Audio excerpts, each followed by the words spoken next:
Assalamualaikum student, how are you? I hope you will be fine student. Today I will teach you passage number 9 translate into English.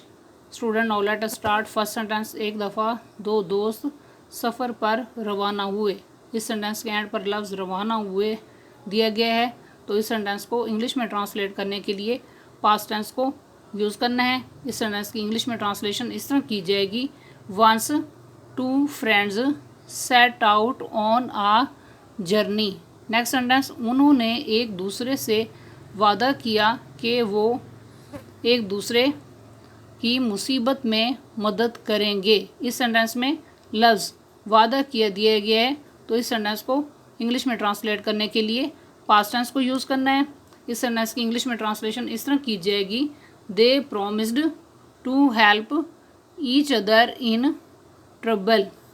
Next sentence, वो एक जंगल में पहुँचे. इस sentence के and पर लफ्ज़ पहुँचे दिया गया है, तो इस सेंटेंस को इंग्लिश में ट्रांसलेट करने के लिए पास्ट टेंस को यूज़ करना है. इस सेंटेंस की इंग्लिश में ट्रांसलेशन इस तरह की जाएगी, they read a jungle. Next sentence, उन्होंने एक रीछ को अपनी तरफ आते देखा. इस सेंटेंस में उर्दू में लफ्ज़ देखा लिखा हुआ है.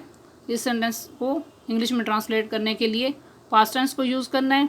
इस सेंटेंस की इंग्लिश में ट्रांसलेशन इस तरह की जाएगी, they saw a bear coming to them. Next sentence, उनमें से एक भागा और दरख्त पर चढ़ गया. इस सेंटेंस में उर्दू में लफ्ज़ चढ़ गया दिया गया है, तो यहाँ पर इसको इंग्लिश में ट्रांसलेट करने के लिए पास्ट टेंस को यूज़ करना है. इस सेंटेंस की इंग्लिश में ट्रांसलेशन इस तरह की जाएगी, one of them ran and climbed up a tree. Next sentence, उसका दोस्त दरख्त पर ना चढ़ सका. इस सेंटेंस के एंड पर लफ्ज़ जो है चढ़ सका दिया गया है, तो इस सेंटेंस को इंग्लिश में ट्रांसलेट करने के लिए मॉडल वर्ब कुड का इस्तेमाल करना है और कुड के साथ फर्स्ट फॉर्म को यूज़ किया जाएगा. इस सेंटेंस की इंग्लिश में ट्रांसलेशन इस तरह की जाएगी, his friend could not climb up the tree. Next sentence, वो लेट गया और दम साध लिया. इस सेंटेंस के एंड पर लफ्ज़ दम साध लिया दिया गया है, तो इस सेंटेंस को इंग्लिश में ट्रांसलेट करने के लिए पास्ट टेंस को यूज़ करना है.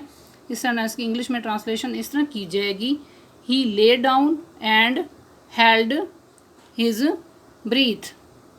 तो आज का लेक्चर यहाँ कंप्लीट हुआ. I hope you will be understood this lecture. Okay, अल्लाह हाफिज़.